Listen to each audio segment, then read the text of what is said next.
You're watching Gator Bytes, your weekly podcast on the Florida Gators, presented by Southeast Orthopedic Specialists. Here are your hosts, Ryan the Hacker Green and former Gators basketball star, Patric Young.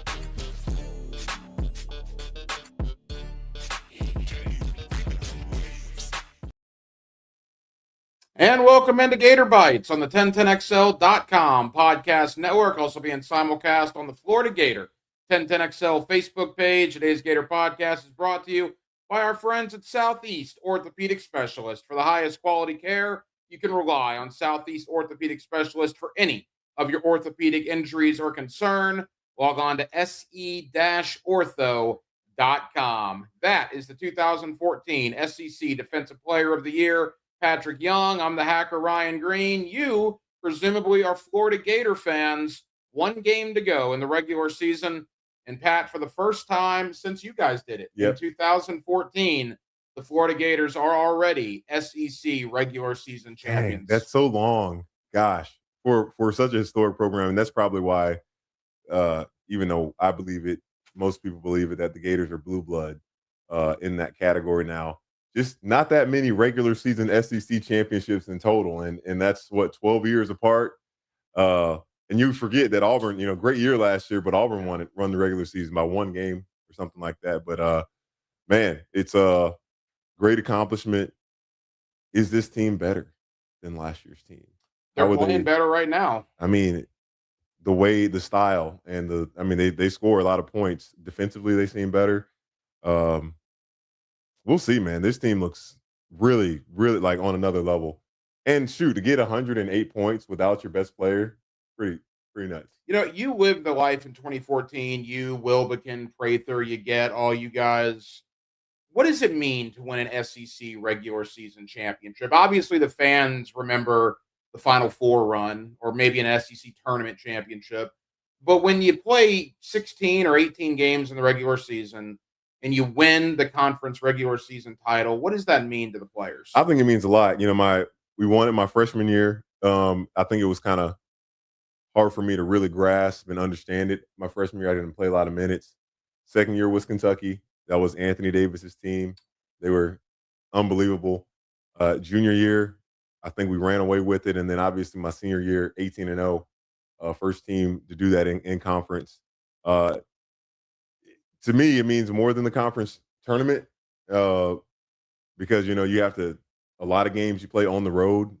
Obviously, in the conference tournament, you're playing games on consecutive days. That's difficult. We were able to do that one time, but yeah, it means a lot, man. You go to Rupp, to Thompson Bowling, to Athens, to Vanderbilt, and those places where Arkansas, those environments are tough, and you win those games. That's why, you look at Miami of Ohio, and I don't care, strength of schedule and all those things for sure. They still had to go on the road. Yeah. Basketball is it is a game where you, especially a team like that, having a target on their back and being undefeated, they had some really tough games that they ended up playing. It's not easy to go undefeated in a conference. It doesn't happen a lot. Doesn't happen often. And usually if it does happen, it kind of means the league that you're playing in is down. But shoot, no one cares about that. Look at the record. Look at the history books. You get to claim something no one else has claimed.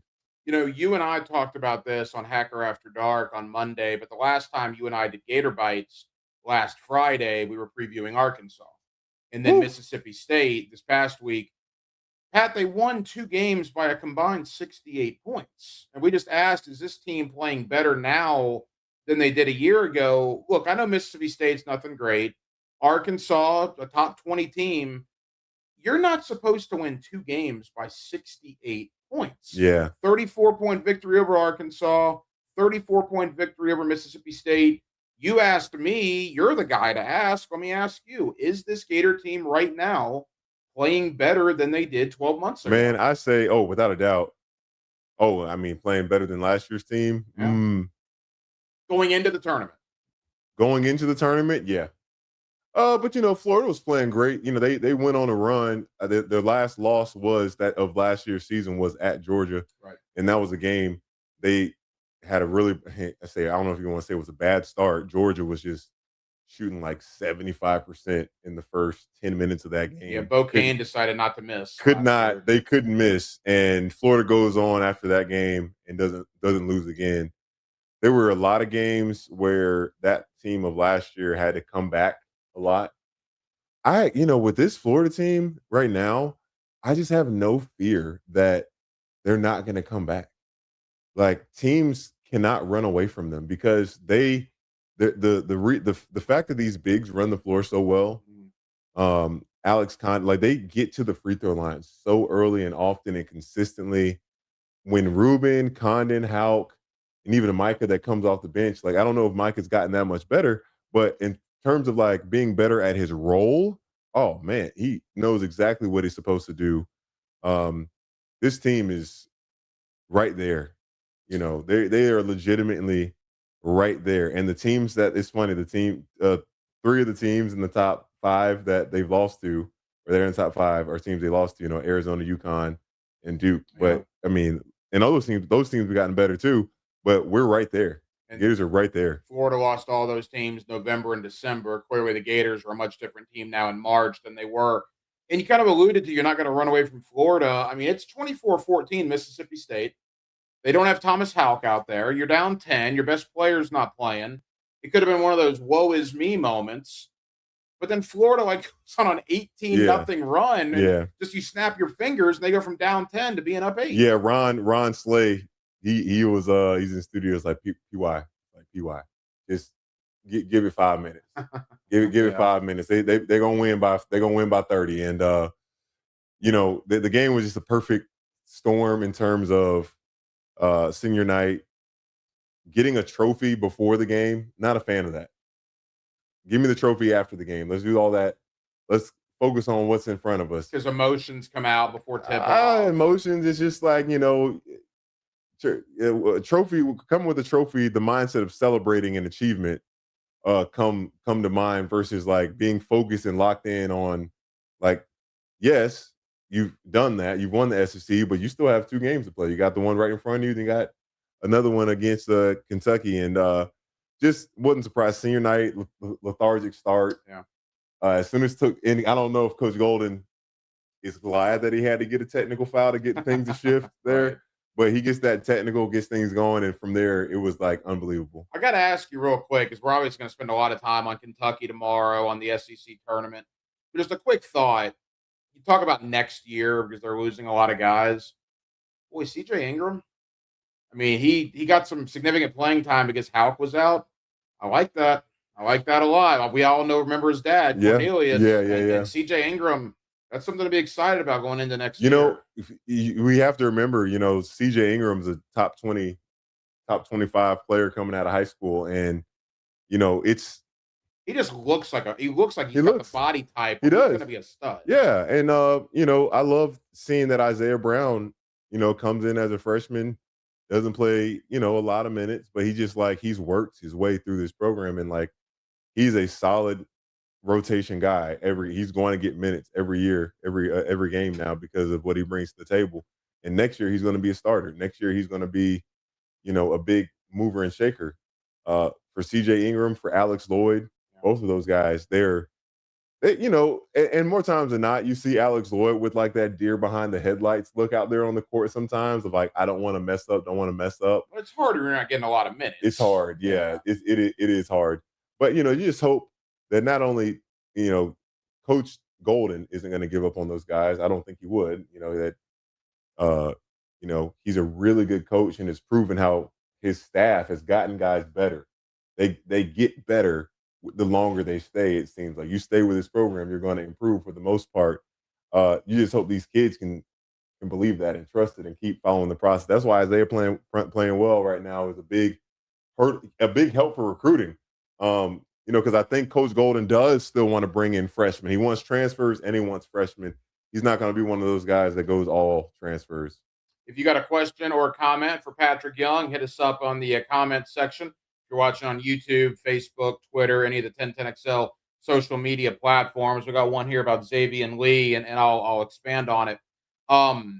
We've talked about Lee and Flan and Clav. Sorry, you mentioned Isaiah Brown. We already knew Florida's got the best front court in America. if the backcourt continues to play the way they have the last month, Patrick, nobody's beating this team. Nobody's beating them. Right? They're going to win the national championship if these guards keep playing the way they're playing. Shooting it well, taking care of the ball, passing it, they've understood what their role is and how they fit in.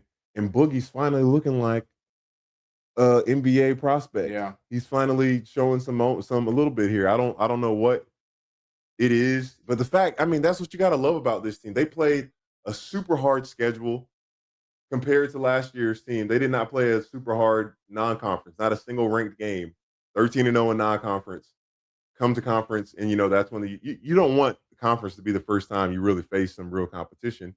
But Florida, they did end up losing to Missouri to open up this SEC by a bucket. They did one of those games they just couldn't win in the last 30 seconds. They did lose to Missouri, yeah. But this team is improved, and you look at the 3-point percentage, which was abysmal in November, so now it's 36%, like an undefeated February, where you guys have improved your shooting. Alex Hahn is shooting less has helped. Yeah. But if he makes the first one, he take the second one. Don't take 5. We don't need Condon taking 5. He gets to the free throw line so well. He runs the floor so well. Teams have no answer for him when he gets around the paint because his size, that touch he has with his hook shot, he's crafty. You see the moves, that little pump fake he made with his backward spin. He's got moves, man, and it's good to see Condon now. When he scores 10 points or more in the first half, the Gators are 12-0. All right. 12-0. Yeah, and he's been great the last couple of games because, everybody talks about Condon's lack of shooting, and you and I have talked about that. Pretty much everything else, defense, physicality, rebounding, leadership, passing. Yeah. All right, now refresh my memory because I want to go back to Fland and Lee in particular. In the land of NIL, Gator fans knew what they were getting paid to come to Florida, right? They're replacing Walter Clayton and Will Richard and Elijah Martin and Denzel Aberdeen. I think they made more. Think about it. I think they individually have made more money than Walter Clayton. Right. There's a lot of pressure on these guys coming in. You were a McDonald's All-American. Obviously, people were still fresh off of Horford and Noah.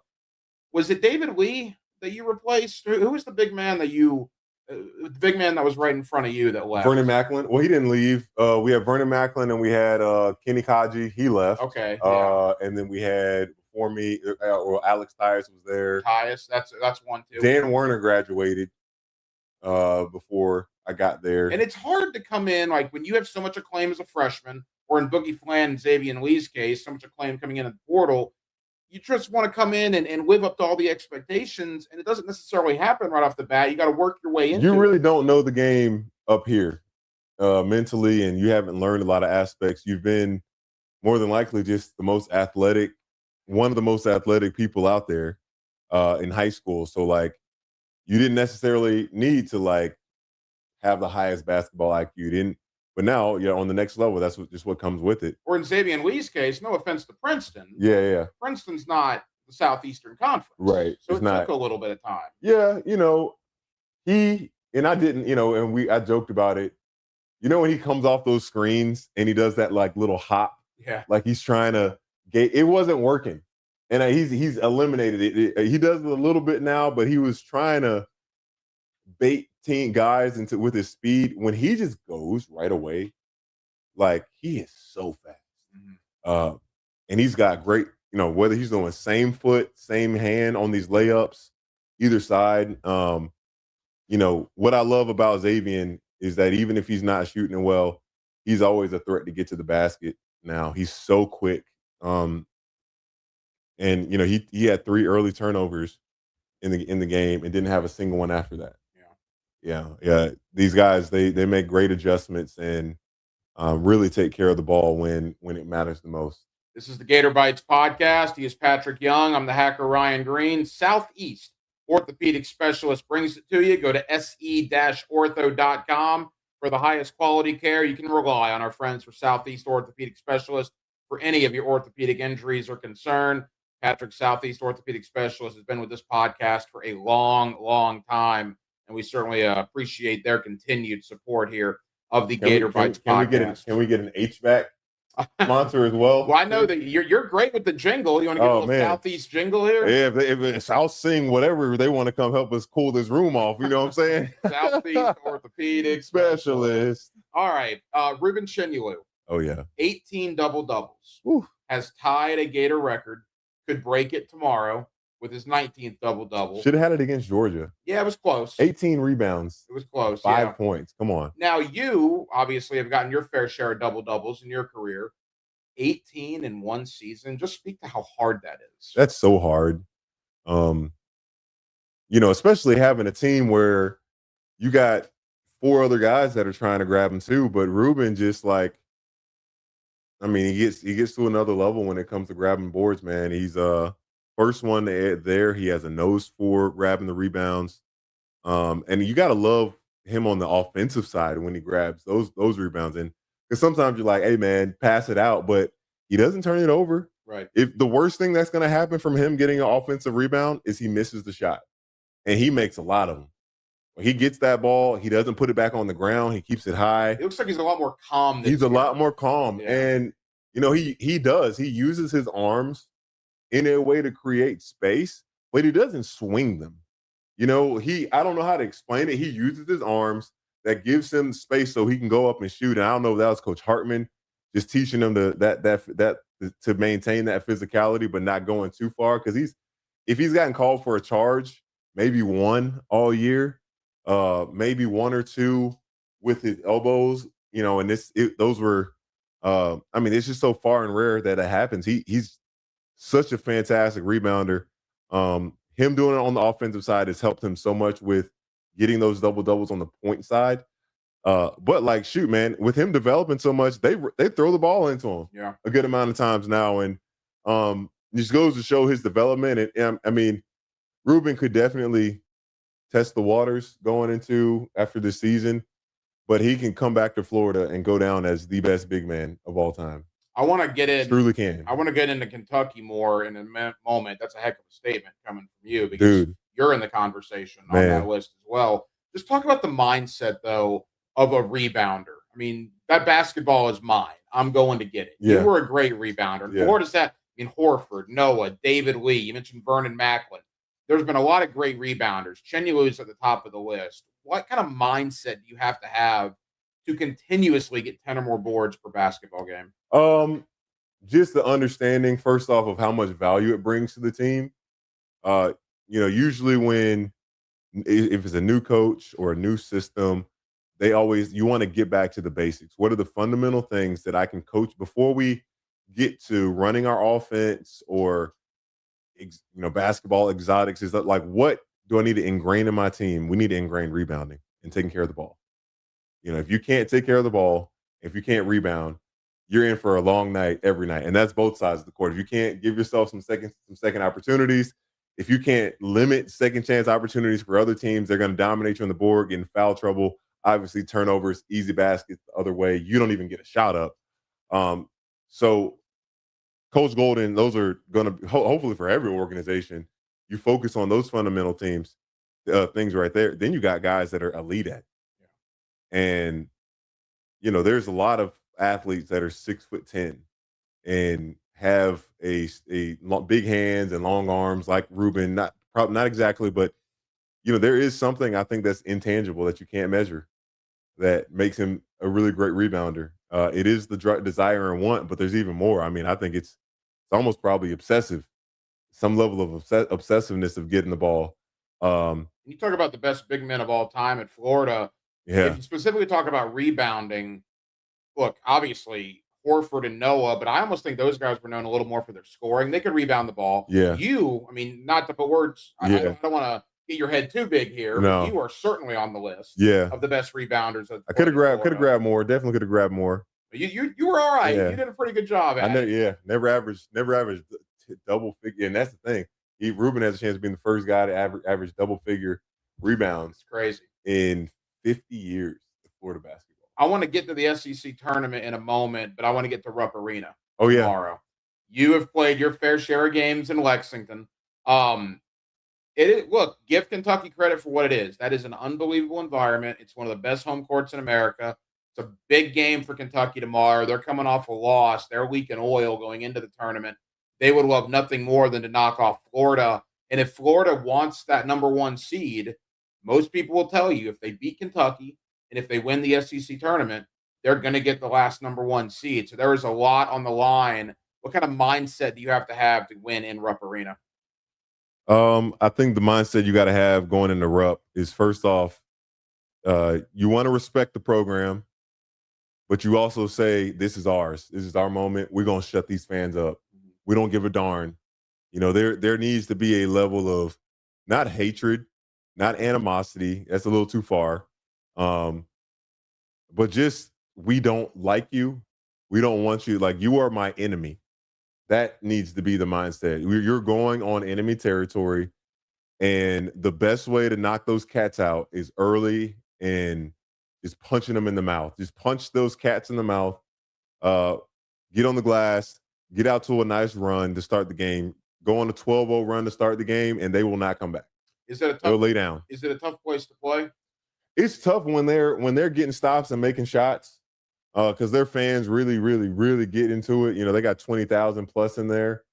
But again, like this, you look specifically at this Kentucky team. This is not Anthony Davis's Kentucky. This is not John Wall or Julius Randle. And plus, and plus, like, for these guys, they're still friends with Denzel Aberdeen. There's no reason, but like, you want to prove you made the wrong decision. You should have been over here, and we're going to show you.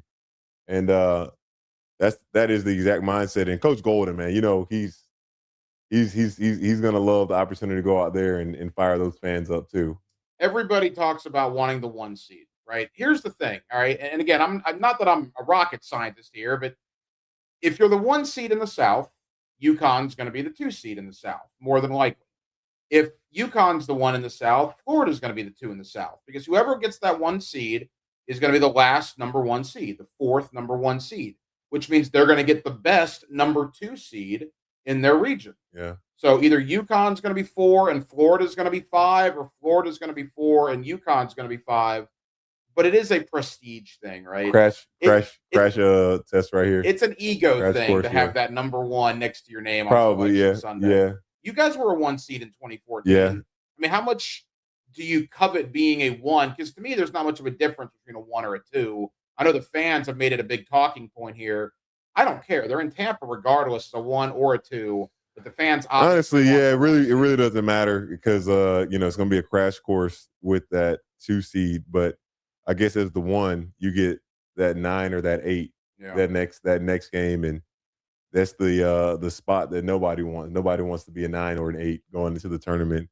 Whereas the 2, you get the 7 or the 10. And right now, based on bracketology, that's the difference between playing like Louisville is a 7 and Miami's an 8 in a lot of these different things. So I don't know how much of a difference there really is. Miami, surprising not Miami of Ohio, the Hurricanes. Good season. Yeah. First year head coach Jay Lucas. Gator ties. Gator ties. Connect. Hat off to him.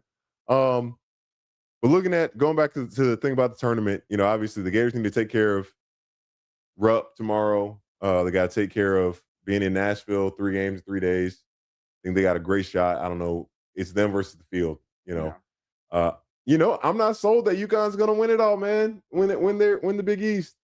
As long as St. John's doesn't miss 24 straight shots again, right. As long as that doesn't happen. Now let me ask you this. You're a former Gator great, so obviously your opinion, is your opinion. UConn fans will tell you they deserve the 1 because they have the head-to-head over Florida. What the committee will say is if Florida wins out, they have 14 quad 1 that's wins. That's what it is, yeah. To UConn's 9. 9, yeah. Does UConn have an argument, even if Florida wins out, because they beat Florida, they should still be the 1? Only if they win out. I think that's the only way, because it'll be easy to point out, say, hey, no, but you didn't win your conference. It was a close game. It was a neutral site game. It was early in the season for sure. Could have gone either way. 5-second call. You remember that. They have an argument. Only if they take care of business. They control their fate. Take care of business. Don't let, because like you're not moving up. Like, the best they can do is to be the 4th 1 seed. And Based on your playing career, is there a team you hate more than UConn? no, there's not. Based on Kentucky, 2014. Kentucky, Kentucky. Yeah. Not just based off of that, just in general, man. Dan Hurley doesn't make me like them, anymore. I like the coach they had before him. Even though they beat us, I still had a good amount of respect. Can't remember his name. Black coach. Oh, Kevin Ollie was it? Kevin Ollie. Yeah. Even though they beat, I still had respect for Ollie and Calhoun. Dan Hurley, man. I'll tell you, with Dan Hurley, it seems like none of his players ever seem to complain or like, nothing's come out about him being nuts on them. So even though we're on the outside, if the players complain, that's when you know it's real. Yeah. That this dude is nuts all the time. No, it's just towards the refs. The officials. Final moments on the Southeast Orthopedic Specialist Gator Bytes podcasting, and thank you to the great folks at Southeast Orthopedic Specialist for the highest quality care. You can rely on Southeast Orthopedic Specialist for any of your orthopedic injuries or concerns. Check out their website, se-ortho.com, and the great folks at Southeast Orthopedic Specialist have been with us here on the Gator Bytes podcast for many, many years. Patric, do we have any more questions? Oh, yeah, there's a couple. Let's see. UConn has an argument if it were a true neutral site game. Yeah, they played at the Garden. Okay, let me give you this. Thomas Houck, Darius Acuff, player of the year in the SEC. Where are you at? Acuff's a stud. By the way, he's a stud, man. The overrated stuff last Saturday from folks at the O'Connell Center. Why? I mean, you were beating them by 30. I don't know why you did that, but Darius Acuff is not overrated. He's not. You possibly give it to Thomas Houck because they want, Florida's won the head-to-head. And God, player of the year. It usually goes to the best player on the best team. Which would be Thomas Houck. Although Darius Acuff, though, man, like the thing is, like he has averaged 15 and 5, and not a lot of people have done that. Plus the 49-point game. Is there a concern that Condon or Chinyalu might take votes away from Houck? They might eat each other's votes because you could argue Chinyalu could get some votes and Condon could get some votes for that. If Gator media is part of the voting block, Alex Condon the last month, I'm not sure. Ruben Chinyalu should be first. Ruben Chinyalu and Thomas Houck should be first team SEC. That's without a doubt. There's no doubt in my mind that both of those guys, and you can make an argument for Alex Condon to be first team SEC as well, at least second team. But Darius Acuff, man, he's so good. He's had such a sensational season. That's tough. I wanted to go to Thomas Houck. I wanted to, but he's had some games where he hasn't had his numbers aren't in comparison to Darius Acuff. Acuff's been pretty consistent. Yeah. I think give credit where it's due there. So most improved Thomas Houck to go from 7-8 points a game to 18, and then Ruben Chinyalu obviously averaging 6 and 6 last year to 11 and 11 this year. It's a huge improvement for Chinyalu, and people forget Houck didn't start last year. Oh, he didn't, 6th man, which is crazy. Based on what he's doing this year.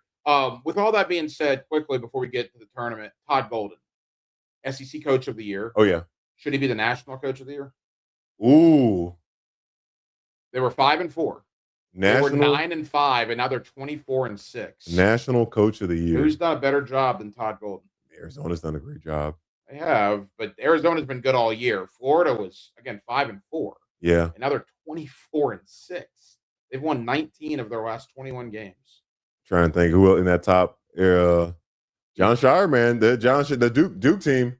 They the fact that their defense is like they're a top 10 defense as well. Yeah. So I can see them, John Shire being in the argument, but Todd Golden, to your point, the odds were against them early, and the way that he's been able to coach this team up to play this well, obviously you got to win, got to keep winning, got to win the SEC tournament. Florida wasn't ranked at Christmas. That's right. They're going to be a number 1 seed. That's right. First week of March. That's right. Look at that. Which is insane to think about. Yeah. SEC tournament next week. You and I will be here on Gator Bytes on Friday. I'll hopefully bug you on Monday on Hacker After Dark, do a preview. But for the Gator Bytes audience, the tournament begins on Wednesday. How valuable is it for Florida to have a double bye? Oh, man. They will not have to play until Friday afternoon. It's amazing. It's perfect. They don't need extra games to change anything for their outcome. They take care of these, get your adequate rest. Shoot, man, like you're just put in a perfect position. They're going to be so fresh going into this game, and obviously I know Coach Golden. If there's a trophy on the line, those guys are going to come out salivating for it. It's going to make this thing going to seem so important to make this season even more special because they did it last year. I don't know when's the last time the Gators won back-to-back SEC tournaments. It's probably been. I don't know if that's ever happened. Noah and Horford. I'm not sure. I'm not sure if they. I know one year. Yeah. They didn't win a regular season. Maybe the first year that they still won the national championship. We have to look that up. You guys didn't do it. 12, 13, 14? No. We only won the SEC tournament my senior year. Oh wow. We lost to Ole Miss in the championship game. Marshall Henderson. Marshall Henderson. That guy was a pain, man. Oh man. Yeah. Marshall freaking Henderson. Oh, quickly. Well, one last question here for you. Somebody asked even before we started. Do you have any belts left? I got another belt. All right. Are we going BTA tomorrow on Kentucky? What's your prediction? I think so, actually. Yeah. Dang, and then Mark Pope, man, he seems like such a good dude. But my guy is Kentucky. Nobody cares about your injuries. I hate to say it. No one cares about the injuries. They just look at those results, and that seat is getting yeah. Hot. Are you concerned? I got some grief on Friday here on 1010XL because we brought up the idea that if Mark Pope gets fired, Kentucky might call Todd Golden. They'll try. Is there any concern for you that Golden would go to Kentucky? My concern, Todd Golden going to the NBA, Billy Donovan getting fired, or my hope, Billy Donovan getting fired for the Bulls, and then Billy Donovan come back to college basketball to the University of Florida. That's Jamal my hope. Mosley gets fired in Orlando. Todd Golden wouldn't look half bad in Orlando. Yeah, it wouldn't bad. No, he wouldn't. So I cheer for him. Yeah, but it doesn't. They got too much talent in Orlando to not be better. I agree. Don't even get me started on that. But you don't think Kentucky would be in play for Golden, or Golden would leave for Kentucky? He wouldn't leave for them. Yeah. Is there any college that would Duke, Kansas, any of the Blue Bloods? Anybody obviously not Duke. Concerned about? Obviously not Duke. Yeah, because they got Shire, right? Got Shire. Not Michigan. He's young. Not UConn. Who else we thinking? Kansas. I can see Kansas. With Bill Self having his health issues the last few years. Any big job in college basketball that opens, the first person they're going to call is Todd Golden. Now, Tom Izzo's been at Michigan State forever. Golden might say, they're going to call. Golden will say no, hopefully. Yeah. But to think that he's not going to get the call, it's crazy. Any West Coast, because he's a West Coast guy. That's only play. Is there someone over there that could? I wouldn't think any Gonzaga. Yeah, who wants to go all the way out there? If you leave Florida for Gonzaga, that would be insane. Yeah, I think the issue Gator fans are going to have is the NBA, but I don't think it's going to be for the next couple of years. Yeah.